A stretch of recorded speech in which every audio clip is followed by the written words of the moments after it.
Hello, everyone, and welcome to the Kornelia Stephanie Show. I'm with my beautiful co-hosts today, and we're going to be talking about Be an Anti-Racist. This is a series that we've been committed to educate and inspire Be an Anti-Racist Part 5. And my co-hosts are Latriece Love-Goodlett and Christelle Biiga. And we're here today to talk about what we can do, what's going on with racism in this country. What is it that we can do to change things? What do we need to do? And how can we heal our collective racism that is still very much going on in America here today, but not just in America, around the world. Welcome, co-hosts. Thank you. Thank you. It's nice to have you. Yes.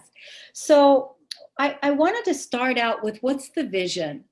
Like I always find that when we can communicate our vision for what it is that we see, when we can share what that vision is and articulate what the vision is and share what needs to happen, then we're talking about the vision of what we see, because we know what's happening isn't what the vision is, right? So I thought, why don't we share that? And either one of you, whoever wants to start, why don't we start there? Sharing what is the vision when it comes to racism and racial equity. I know we were going to talk about that, Latriece, because David wanted to bring educate us on that subject, but I know that you can, David, your husband. So, but why don't we share what the vision is? What is the vision that we see for racial equity, healing racism in this country? What is the vision?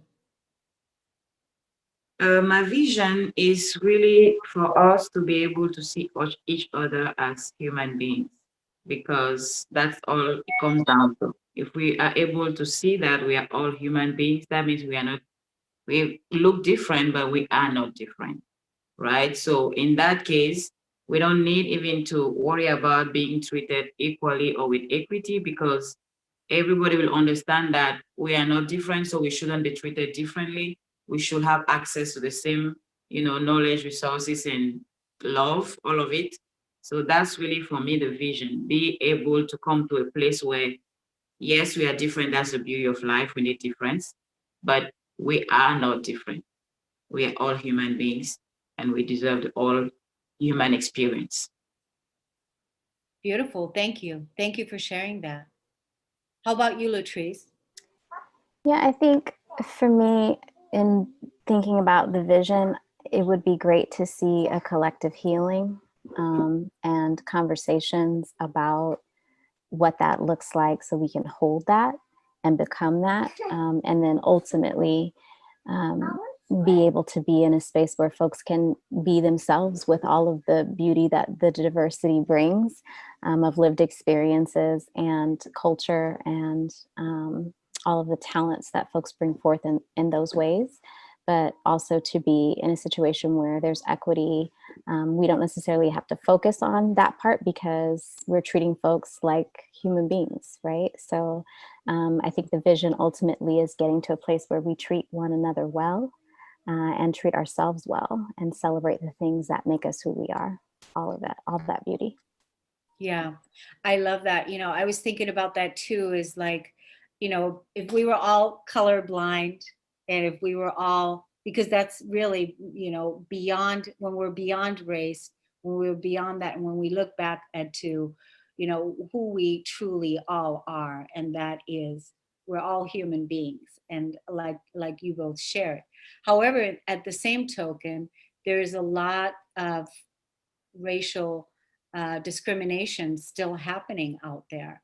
And I was thinking about this question, how do we feel about, how do Black people feel about white people, and how do white people feel about Black people? Do you think that people are asking themselves that question or are in that curiosity, or even, do you even think that they are aware of that? Well, I can only speak for myself. I mean, it's difficult to answer, right? Because neither is as a monolith, right? But I think um, there's a certain level of survival that's happening. There's a certain level of a need to classify, right? To figure out where you're safe, that I think is always happening, especially for folks that are down power in a social construct. But I think I think that folks are asking that question to some extent, but I think a lot of people are really dealing with, like, what does it mean to survive right now, and how do I thrive, and how do I like take care of my family, and with limited resources and all of the other systematic things that are happening. But I think for one group in particular, like we have to think about the other group in certain ways that the other group doesn't necessarily have to think about us. So I think it just depends, like, on the situation. And I don't necessarily want to suggest that I'm hoping for a colorblind society, because I'm not. I love my melanin. I love all of that brings to the table. And I think folks should love themselves and their history and their cultures as well. But ultimately, like, the treating of one another comes from recognizing that we're all human. Like, those other things are just additional beautiful layers. But yeah, I think it just really depends on the context as far as that question goes. Okay. How about you, Christelle? For me, I kind of feel like that question is asked too much, and probably that's one of the problem, because living in that question is uh, um, emphasizing on we are different, right? When you wonder, how do I feel up next to a white person? You're already putting your mind in a state where I am not like the white person. So how do I feel about that person? So for me, it's really just making the gap we're trying to fill bigger. We have to come to a place where we don't feel there is a difference. We just have to be able to come to a place where we see another human being and we don't wonder. Because if I'm not wondering next to another Black person, how do that person feel about me? I should be to a place where even if I'm standing to a next, a yellow, red person, I'm safe the same way. I don't ask that question because I'm just standing next to another human being. So I believe that question itself shows that we still have a long way to go, because that means we are still feeling different from one another. Yes, we are different, but in a beautiful way, not in a way where it's threatening or it's not safe or we should worry about something. We have to really be able to live above that question. Because if I don't ask that question next to my Black people, I should be able to stand next to any human being and not worry about that question. Excellent. Wonderful. Yeah. What I was, you know, uh, thinking about with just even us coming together here, and like, do you feel different? Meaning that, and that's what question, how do I want to formulate this question? You know, do you feel safe and to be able to be completely in your wholeness and in your expression, being here together with me? Do you feel equal? Do you feel, do you feel whole? Do you feel loved? Do you feel accepted here? Yes, for me, I do. And it just comes from a place where I usually don't ask that question. As I was saying, I usually don't live into that question of, oh, now this is a white person. Am I sitting right? Am I speaking right? Am I, not scaring her or whatever? So no, because I don't live in that question, I usually feel safe until I'm proven that I shouldn't feel safe. Yeah. Right? Yeah. So I always come to, meet people like I'm meeting a human being, and, I act accordingly. If you're a nice person, we have a nice interaction. And if you make me feel like you don't want to be with me, I respect that and I just, step aside. But I don't come to the conversation already with the question, is she going to be a nice white person? Right? So That's just me. I don't live in that question. So for me, I always come to the conversation, come to meeting, come to meet people like I'm meeting people and expecting to have a good experience with people. Thank you. How about you, Yeah. Latrice? So I would say that I do feel safe. A lot of that, though, has to do with that I know you.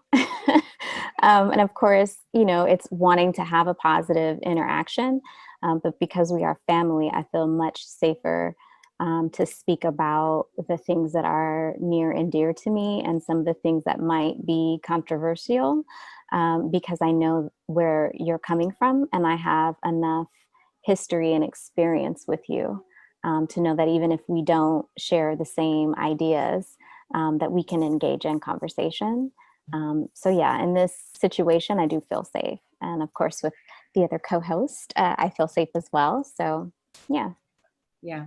I wanted to ask this question about how important do you think that it's important that you define your race? Like, how important do you think that is for each person to define their race? Like, do you define that in your life, in your expression? And if you do, how do you define that? Like, share a little bit about that. I mean, I think it's important because if I am Black, I have to be Black, right? Mhm. There is no reason why I should try to be something else. I usually make jokes with some people, like, if in case you didn't notice, I'm Black, right? Because maybe, somebody will say, you change your hair all the time. Like, yeah, I'm Black. I have that luxury. I can do that with my hair, So that, so that's kind of, for me, is that beautiful that I don't even worry about saying that, right? Because I think that's a beautiful thing that we decided to come in this human experience looking different, looking tall, looking short, looking, big, looking small. All of it is part of the beauty of life. It's like if all the flowers look the same, we wouldn't notice how beautiful they are. So for me, showing up as a Black person comes down to that, owning each pieces of myself, not wondering why other people are different than me. Maybe mine is not good enough. Maybe I should look like the other person. No, always being that person that will make jokes, make all the people realize that, yeah, you notice that I'm different. Yeah. If you didn't notice the rest, it's that I'm Black. That's probably why. That's probably why maybe I speak differently. Maybe that's why, I dance differently. Maybe that's why. So I always bring that, maybe not in an aggressive way, in a fun way, just to make people realize that, yeah, we're different. For you, it's different the way you do your hair, the way you dress up, the way you eat, because you are not Black. And doesn't make you a bad person. I'm just helping you to understand that, hey, you don't know, right? Because you are not Black, so you don't know. So let me share with you what Black people do about these kind of things. And that's one of the things you're noticing. So for me, it's kind of sharing part of the Black culture with telling people those things that they don't know. They don't understand why. And the worry is probably that's why sometimes fear comes up, because people don't understand. They might judge, make the wrong judgment and make the wrong calls at certain moments because they do not understand. So for me, sharing that with them is helping them understand. And it's okay if they don't understand. It's not their culture. There are things that I don't understand about Asians. So I will appreciate them telling me, hey, in Asia, this is what we do. I have an Asian girlfriend that tell, oh, when I tell her this is what she said, I've had a good deal with that. And I say, oh, how come you bought it so cheap? It's like, I'm Asian, So those are things we need to, I think it's beautiful for us to be able to learn more about other cultures, the way they think, the way they live, the way they perceive life, not to judge, but to be like, oh yeah, okay, I didn't see that like that. Oh, what do you guys, that's cool.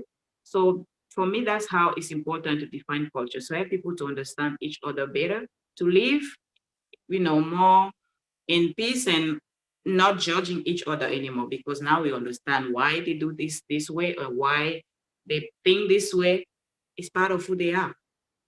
Yeah, I love that. I love sharing, sharing the curiosity and being able to see, you know, how one expresses itself in their culture, and being curious about it, whether it's Asian or no matter what your race is. And so, what about you, Latrice? What do you feel about defining your race and how you show up in that in the world, and how do you express yourself in that? Yeah, so for me, every day is a celebration of my Blackness, and I learn and get to grow and define what that means for me as I age, right? And as life moves forward. So I definitely feel like in all things that I do, I'm a representative of the folks that came before me. So my ancestors, I'm moving forward their works, and I'm moving forward my own. And that is wrapped for me in my Blackness and my experience as a Black woman. And then learning about all of the other differences within, Black culture and Black society, right? Because it's not a monolith, and my experience doesn't define someone else's. And the Black American experience isn't the only Black experience, right? And for me, as a person who considers themselves to be Pan-African, there's so much to celebrate across the diaspora, right? And so, yeah, I definitely feel that I am expressing my race in all things that I'm doing, because it is an integral part of who I am. Even though it's a social construct, it's existing within this society. And I get to have all of the joy, all of the triumph, all of the resilience, and the pain and tribulations, all of that is in my DNA collectively from my ancestors. And so, yeah, my phenotype is Black. Like, I experience life as a Black woman. I have Black children. So, yeah, I would say it is definitely a part of who I am and who I am becoming. Wonderful. Is that your little young Sakara? Yeah, Sankara is nursing, and so he's making a debut. Oh, there you go. There you go. Well, thank you for sharing that. So tell us a little bit, Latrice, about the Pan-African for the audience that's just tuning in, doesn't know anything about that, because you did mention that. So what is the celebration? What is the meaning of that? Saying hi, people. So for me, it really just speaks to that there are folks of African descent all across the globe, and that collectively with unity, right, and an understanding of our shared ancestry, right, that collectively there's a lot of power, there's a lot of joy, there's a lot of character and a lot of love to draw on, and just that collectively we're a powerful and like mighty set of folks. And so for me, Pan-African is just really about everywhere that there are folks of African descent, like we're one family, and that we collectively can move forward a lot of great things in society if we're united. Wow, nice. Well, thank you for sharing that. Are you familiar with the Pan-African, what Latrice was just speaking of, Christelle? Yes, in Africa, we have a lot of people, surprisingly, that are related to Pan-African. They will think because they're from Africa, it shouldn't be a topic, but it is. And for them, the goal is really to make sure the African culture doesn't die, right? To really keep it alive as much as possible, as Latrice was sharing, wherever they are in the world, to make sure that they still have that culture in them represented, to make sure it never dies. Because the world is becoming a big village, people mix together, and sometimes people can get lost. So it's just for them a way to make sure that African culture doesn't die. I don't know where I've seen this, but I've heard this, that, the white people will be the minority coming in the future. Have you guys heard that? Yes. Yeah? Yes. Have you heard that white people will be the minority in the future? And I'm sure that a lot of white people that have heard that, are feeling like, what? Are triggered by that information. But it's interesting because the healing we are doing right now, I think that's why it's so important for all of us to be part of the healing. White, Black, Asian, everybody to be part of that healing. For that to not be a problem tomorrow if whoever becomes a minority. That's why it's so critical for us to heal now, because it's really not about a number, like who is the majority, who is the minority. It's really how people treat each other. That's why it's so important. And if we heal now as humanity, we'll never have to face it again. So from that place, the white folks hearing that are being triggered wouldn't be triggered, because they will know, even if tomorrow we become the minority in a humanity that has healed, that doesn't need to play the game of power anymore, we will never be in danger. We'll be safe no matter what, no matter if we're the majority or the minority. So I think that's why it's so important to do the healing now as humanity. And remember that power is not on oppressing other people. And if we heal, there will be no reason to be afraid of, oh, if I become the minority, what's going to happen to me? Yeah. And really, that is why I wanted to have this show, to talk about exactly what you just said right there, and this healing and us coming together, talking about this on a collective level in with each other is bringing healing, just because we're talking about it and we're sharing our points of view and our vulnerabilities.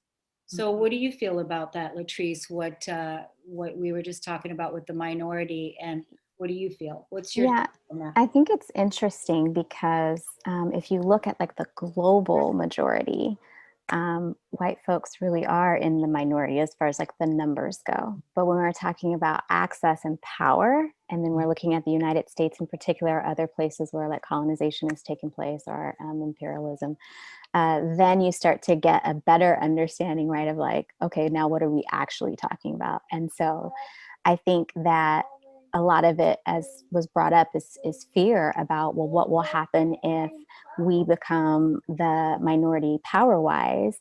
Are the folks in power then going to turn around and treat us collectively how our race has collectively treated others, right? And I think that's scary. But I am not aware of anywhere in the world where Black folks are in power where that's actually happening to minority people. So I would say that that's probably not a real good place to put your fear, because historically that has not really been the case. Whereas on the opposite side, we see that there are plenty of historical examples, right, when power is used in an oppressive form, what that looks like for folks. So I think it's interesting. I think that, as folks are intermarrying and things are becoming more global, that it's entirely possible that the white race as we know it could become a minority number-wise. But I think that there is so much beauty in diversity and so much beauty in humanity that, as for myself personally, I don't see that being something that folks should really worry about. If you know your history and you know your ancestry and you know your roots, then you can continue to have that dialogue and conversation and move things forward, regardless of what the phenotype of folks actually looks like. When you say the folks in power, who are you referring to? So for me, it's two things. So when we're looking at like the idea as far as in a capitalistic society that wealth equates power to some degree, right? Folks that have historically had access to generational wealth, with a lot of the discriminatory practices in the United States, a lot of the folks that have had the opportunity, whether they've been able to take it up or not, but had the opportunity to generate a lot of wealth, generation after generation after generation, has historically been self-identified white folks. Not that there haven't been exceptions and outliers, but that's a good chunk of power, especially if we're talking about how the United States government works. And seeing that like folks that have wealth and access to capital have the ability to like lobby Congress and do a lot of things in the political arenas, but also entrepreneurship giving you a certain level of power as well. So that's one part of it. And then the other part of it is just if we look historically with who has been able to be elected into office, who's been able to own land, who's been able to be presidents, who's been able to be in these offices that actually wield constitutional law or enforce it. there is a big gap based on a lot of the racialized practices with the founding of the United States. So when I'm talking about power, I'm talking about if we look at our government now, it's a little bit more diverse than it was when it first rolled out, but not really much, like when it comes to folks that are actually able to affect change on that level. So that's the power that I'm talking about. Okay, it's good that you clarified that, because I wanted to find out what you were referring to, because like I wanted to ask you, Christelle, too. How do you feel about power? What I feel about power, okay, if you look at how the world is ruled, power is really who is in charge. It's simple words, who is in charge? Who is in charge of the economy? Who is in charge of the law? Who is in charge of, deciding how we're going to live? In this country, in this world, who makes the rules? Who is in charge? That's the power. That's the position that is in power. Because they are in power, they make the rules. From now on, this is what's going to be. And you're happy, you're not happy, you have to deal with it.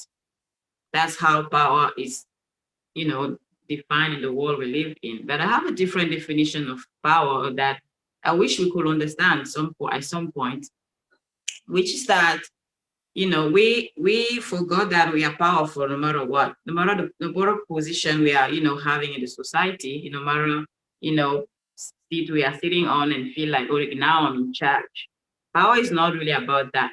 Being in charge gives you a certain level of power, but it's limited, because it means the day you are not in charge anymore, you lose your power. And that's probably why people, you were talking about it earlier, are concerned, oh, what if white people become the minority? Now we're not going to be in charge anymore. So what's going to happen to us?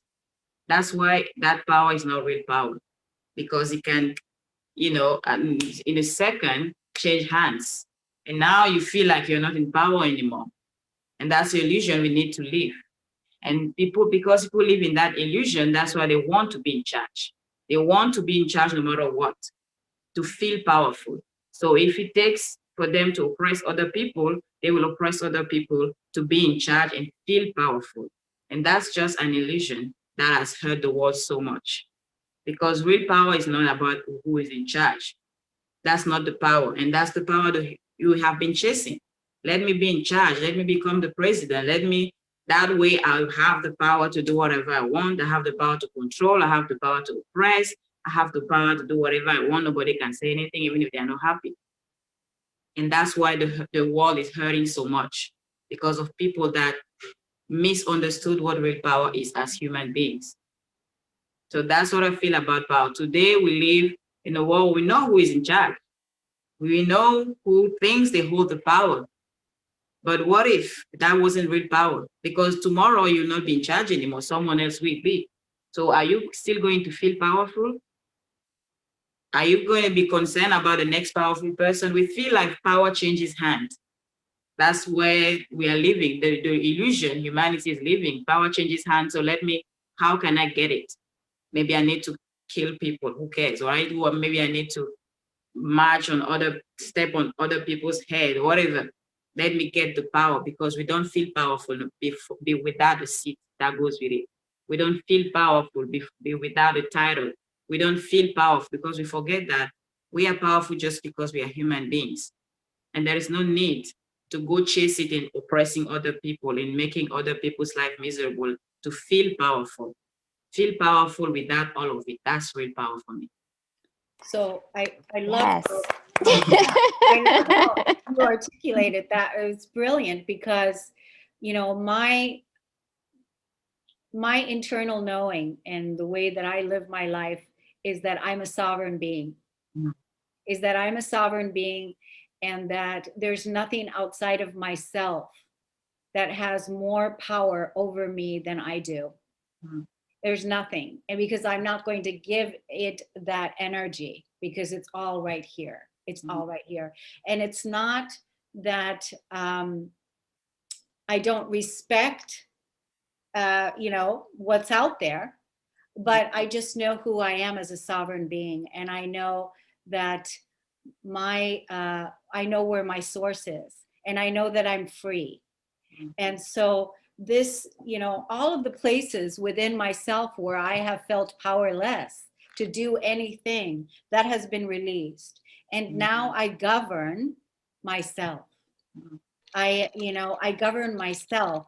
And that to me is what true sovereignty really is. Now, it doesn't mean that I'm still not, you know, part of the world and part of, you know, uh, part of my contribution to the world, but more from a sovereign stand. And the people that I associate with and the work that I do is all about empowerment for each person, no matter what race, no matter what culture, no matter what, has the power within themselves to claim their freedom, to claim their sovereignty, to claim their independence, right?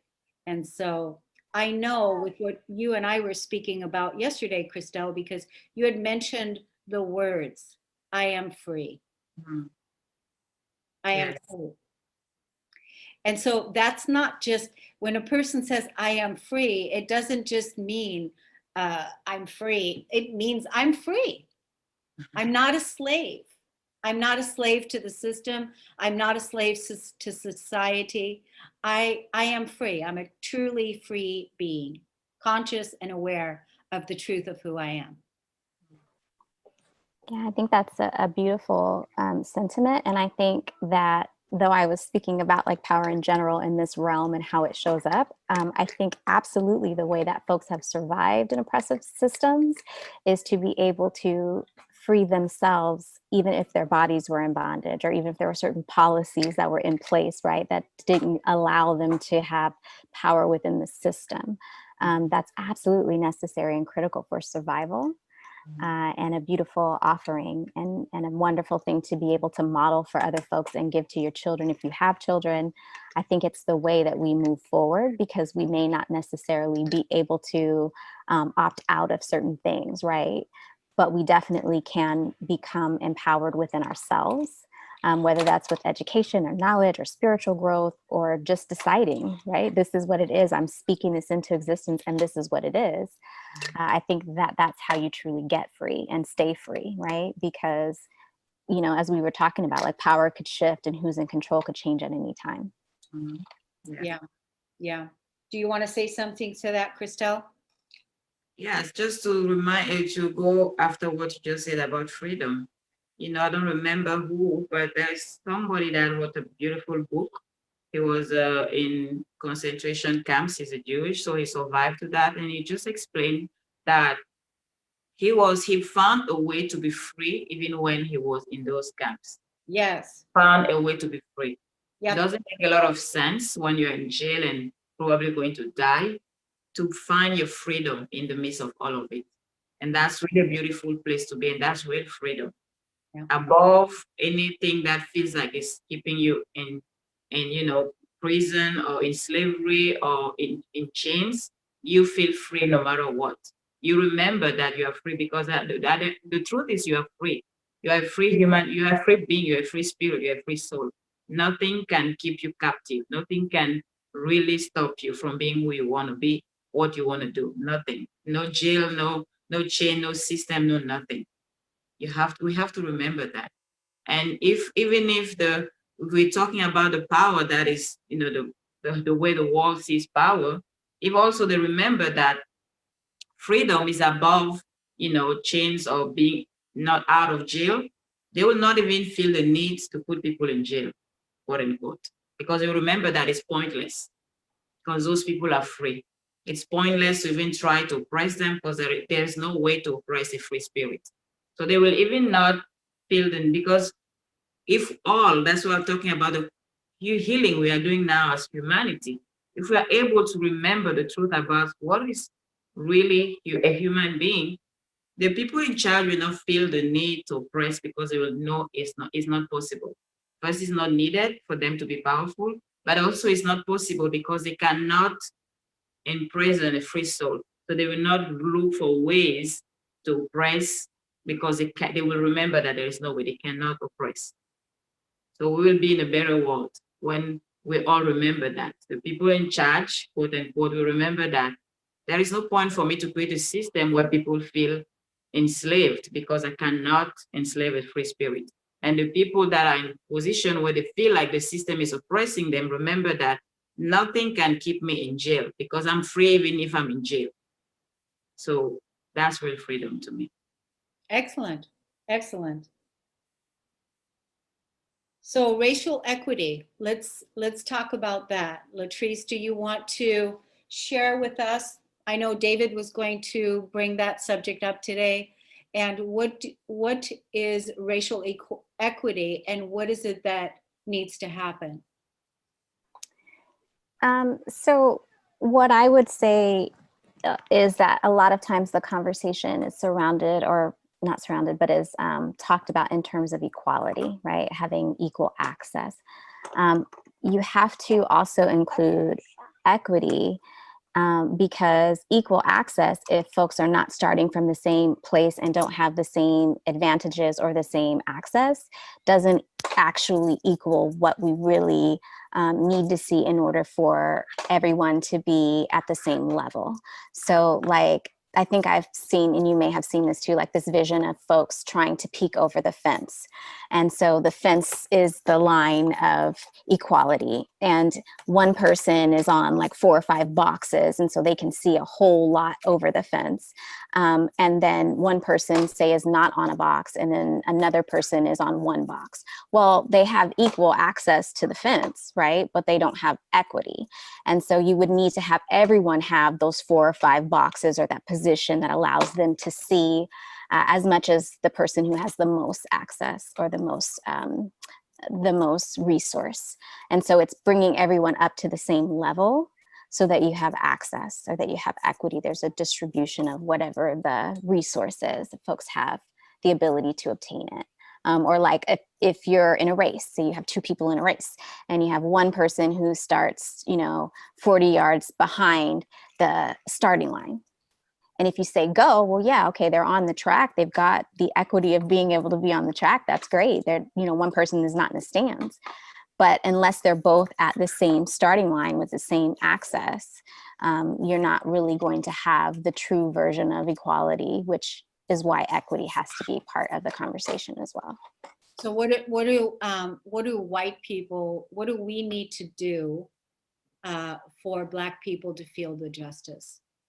To feel justice and to feel, what do we need to do? That's a hard question, because there are so many like layers that go into that. I think that, like, what's the first thing, like that comes to your mind, like right now, just out of the top of your head, the things that to bring that racial equity? What do we need to do to bring the justice? What do we need to do to bring the equality to begin at the same line? well, to me, it feels like the first thing to do is to be committed to anti-racism in all of the spaces that it shows up, right? Including yourself, and including your family, having those conversations about what it truly is and what it truly means for folks to have the same type of equity and access. So to me, it feels like that would be a potentially good first step. And then also to be able to engage in writings and in community with folks that are willing to share what it has been like for them, and to believe them when they tell you this is what they're experiencing, and to let go of the need of having like empirical evidence or something that you can see and understand. Like, this is this person's experience. This is historically what's been documented by these people as their experience. And even though it may be different than mine, I can agree that, a duality exists and that's their reality and that's true for them. So yeah, believing Black folks and working, not just Black folks, but, folks that are being discriminated against or historically have been, and committing to having uncomfortable conversations and committing to doing the work on yourself. And then I think there's a question about what does it look like to use privilege if you've been born with it, or you have it, to open the doors wider so that other folks have equity and access. Wonderful. Thank you for saying all that. Mm. What do you want to say to that, Christelle? Uh, it's a hard question because the race has started centuries ago. So it's hard to say, okay, let's start from the same point. The race has started. So either we ask the person that started ahead to stop and wait to come. It's a hard question. So it's just the little things we can do today. For example, I was thinking about something when Latrice was talking. I have I'm new in this country, right? Like barely 5 years. But I've heard stories of neighborhoods that have been upgraded by the government or authorities that were really bad neighborhoods before. And when they made a decision to upgrade the neighborhoods, they upgraded them. Now they are safer neighborhoods. They look nicer, cleaner, and just better places for people to grow their families. So those things can be done.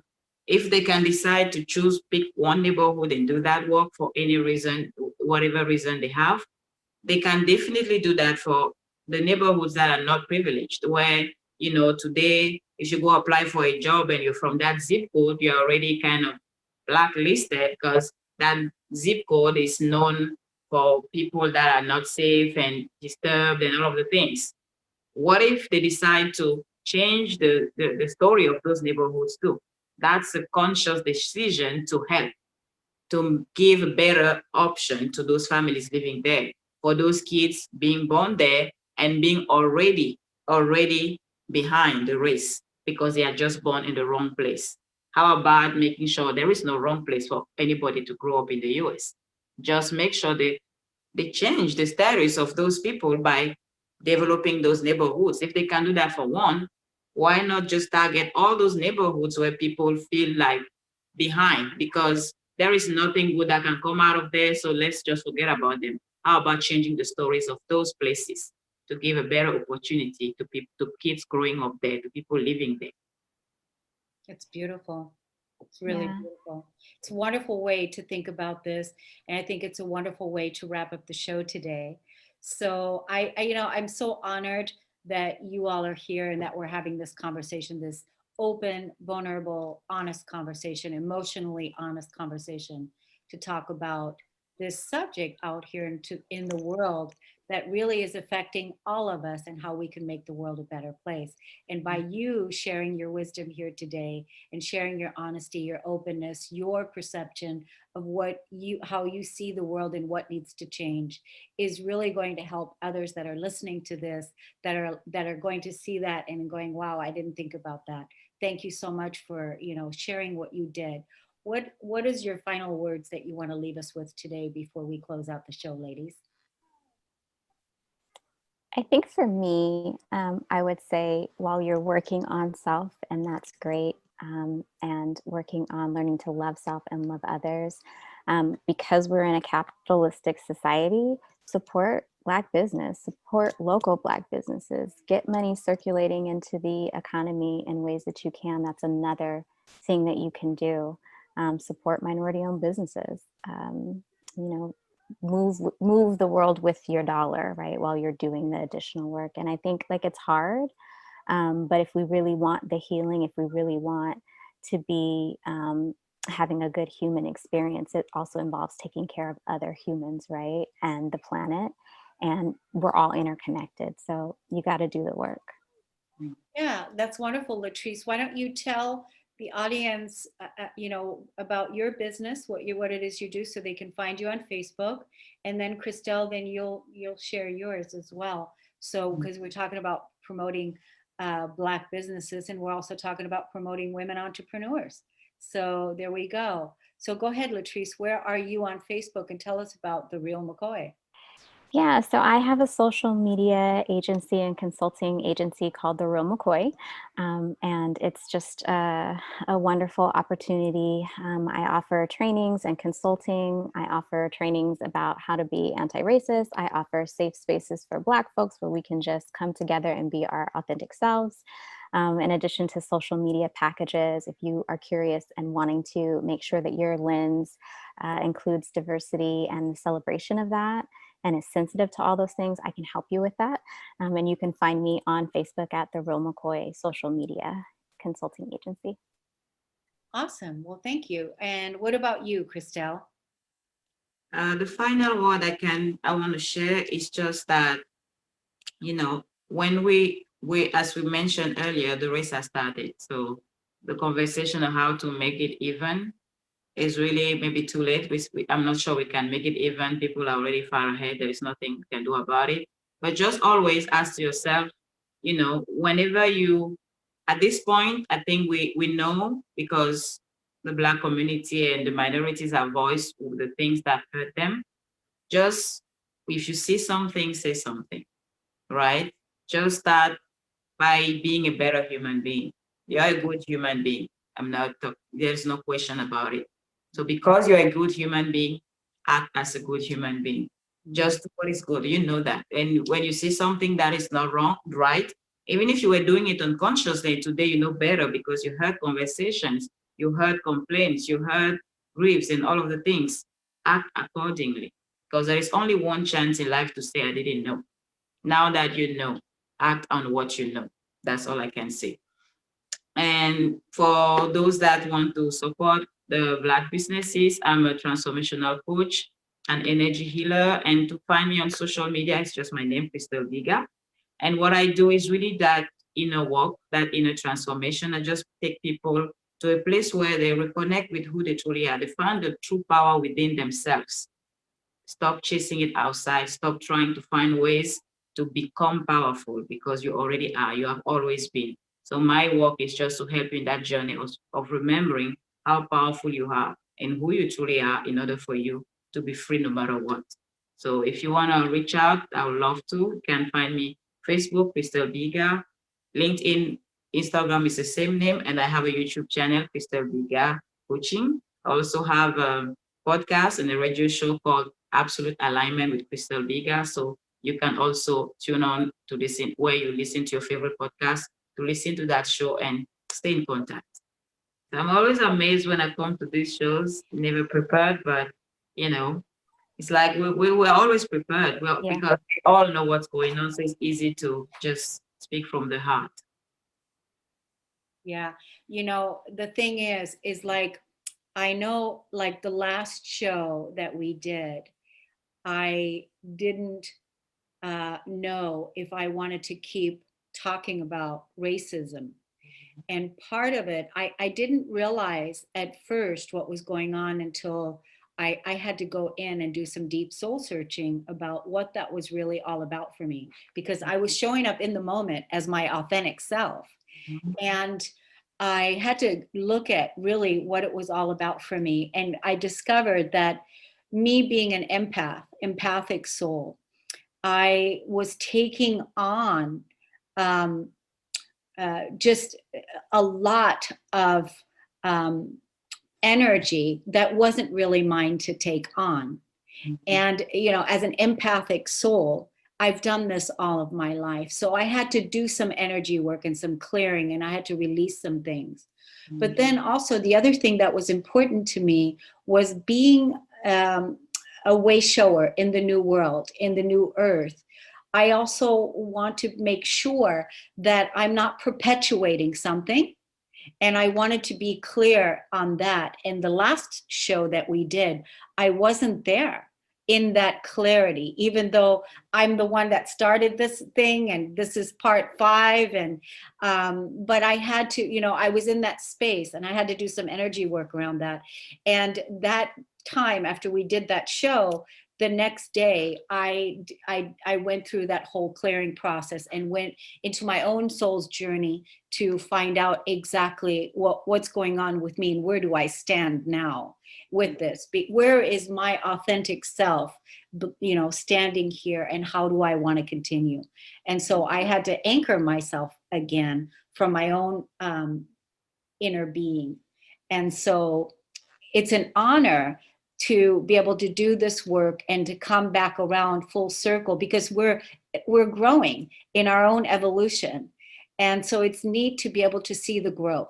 It's neat to be able to see the growth and where, how we're growing together and how quick it's changing. Things are changing. And then again, we keep coming back to what's important now. What's your authentic truth and that, right? So that's what I was dealing with during the last call. So I mean, I wasn't even surprised because it's hard to stay in this conversation. It's not healing is painful. It is. You know, even if you are wounded and they want to give you a treatment, it feels like they're hurting you more. But the end goal or the goal is to heal you.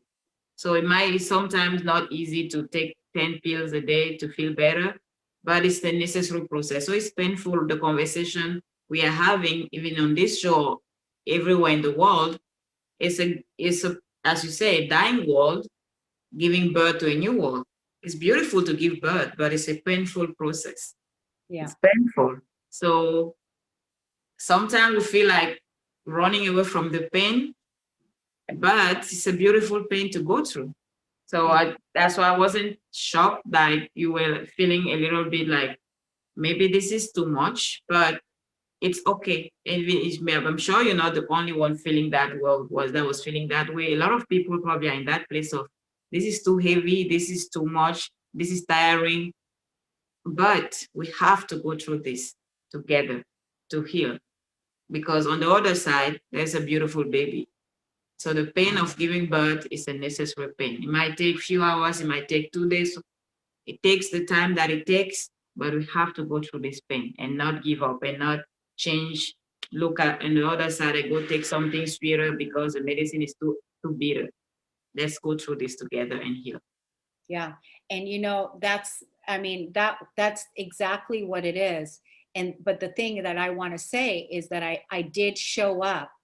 Mhm. I didn't cancel the call. Mhm. I am committed and I am dedicated to life, here. I'm dedicated to my soul's growth, to my soul's journey. I'm dedicated to this incarnation.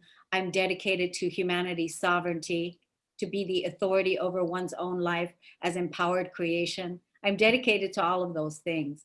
And so to be true to that, and then examine some of the things on where, hey, I'm not sure what is the most authentic thing for me here in this now, because this is big. Because when we know what we're talking about, this level of healing, it's a lot. So that took a lot, but I did move through it. I couldn't do anything else, but I had to surrender to that, to really clear all of that energy and come through it, and then come back committed, dedicated again, clean, beautiful, powerful in Yeah, that way. I think it's so necessary. I mean, I've given birth twice, though the experiences were very different. Um, and each birthing and each new, circumstance is different, though elements of it are the same.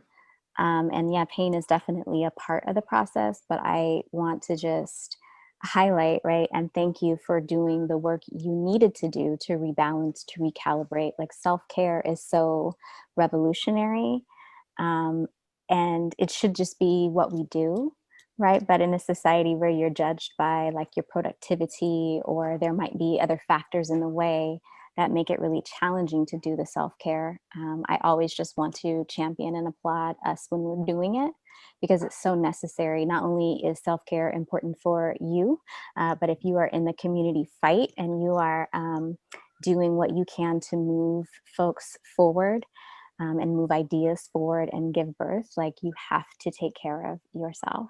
And as an empathetic person, I also am there all day long, right? There are certain things you just have to do to protect your energy and to Yeah. protect your space. And I applaud you for doing that, and continuing to have the conversation and showing up even when it doesn't look like what you thought it would, right? Yeah. For you, like, that's hard to say, oh, I wasn't expecting this to come up, but I'm going to still show up anyway. Yeah. So thank you for modeling that. Like, it's great to see it. Yeah. Good. Good. Yeah, that feels good. I'm so glad it was the three of us today. it was great. It was wonderful. Just, originally I thought it was going to be David and Jennifer, and we're all going to, but it was just perfect. And I think, we just moved through it beautifully. We answered a lot of questions.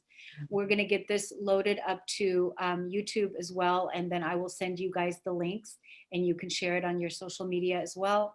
And then we'll see each other again next month, same time. It's going to be second week in November. Can you believe it? Second week in November. 2020 is already gone. It's almost done. Yeah. Week. Wow. Yeah, By next week, by next time, we'll know who the president is. Yes. Maybe. It's possible. It might still be contested. I don't know. We'll see. That's true. Yeah. Who knows what it's going to be? I think it's 30 days, 31 days to figure it all out. Yeah. In the spirit of all of that, like I really am hoping that folks are taking good care of themselves. Like it's a grieving process that a lot of us are in right now too, while we're doing this heavy emotional labor. Yeah. Yeah. Yeah. I mean, that's why, for me, the whole grieving process started with John Lewis. It started during that time. And I was in the grief for a long time, and I was grieving things I didn't even really realize. There's a lot of cycles completing, a lot of cycles closing, a lot of cycles completing. Even, the racism, even cycles that should have been gone, should have been closed, lots of different things. So just to be compassionate, what you were talking about, the self-care, so important. And allowing ourselves, I want to bring this up because I just wrote an article on the grief. I'll post it in here in the description underneath, because to allow ourselves to get into the grief and be in there and let grief take its time. The grief is a stage, and there's no rush on the grief. Just get all of it. Get all of it. Get in there and feel all of it out, so that when you're done, you're done. When you're done, you're done. It's like really diving deep in and never rush the grief, never rush the feminine. Don't rush the process. Just let it take its time. And so I'm feeling better as each day goes. I feel the optimism, even though I don't know what's happening, with our world and uncertainty, but within my own world, I'm feeling stronger and better. And and I'm excited for what it is that we're going to create going forward every day. I definitely feel like we're in that transition point of labor where you're like, oh, I can't take it anymore, which means like the joy is right around the corner. It's really right there. You can almost taste it and touch it. And to like lean into that as much as possible and have as much compassion as you can for yourself and other folks, right? Because we're all holding so much with all of these different various pandemics and all of the other things that are happening in the world. Life is still happening, the beautiful and the really painful. So reach out to the folks like Christelle and Kornelia Stephanie, who will help you and can help you draw upon spirit and get that extra maybe guidance or assistance that you're needing to transition. Like it's so necessary to be in partnership with folks that can help you do that good work. Thanks, Latrice. I appreciate you saying that. And I tell you guys, definitely Christelle, she is no joke. This, I have so much respect for her. I've only met her recently. She came onto my podcast, and I have fallen in love with her. She's such a beautiful soul, such a wonderful being, a powerful woman. And I'm so glad you're here, Christelle, doing this work. I'm glad when you came on to Stories of Hope that they didn't transport you when you were sent back, and that you told that story. But I admire you, and I appreciate the work that you're doing and how boldly and powerfully you're showing up and speaking. Very amazing. I'm glad to know you. So yes, all the people, contact Christelle and hire her for her powerful coaching. Thank you. Thank you so much. It makes me feel good, and it means a lot. Thank you so much. Thank you, audience, for listening and tuning in. And I just want to say, as much as our old world is falling apart and dying away, the new world, the new earth that we're giving birth to on a continuous basis, keep giving birth to that new earth. We are also giving birth to our new compassionate humanity, the way that we treat each other. Like you were talking about, Christelle, that the race has already been, going on for a long time, and we're behind. Well, if we're giving birth to ourselves in this new earth on a continuous basis, in this new earth, in this new universe, in your universe, we are here already treating each other equal. And we already here are treating each other with love and kindness and respect and honoring, and not judging and holding, keeping the separation going, keeping the division going. Here in this new world, we remember the oneness of all life that we all are. And so it is an honor and a pleasure always to be here with you today. I'm Kornelia Stephanie. You can also find me on YouTube as well, on the Kornelia Stephanie YouTube channel, and also Transformation Talk Radio. And we'll see you again next time. Thank you so much for joining us. We'll see you. Ciao.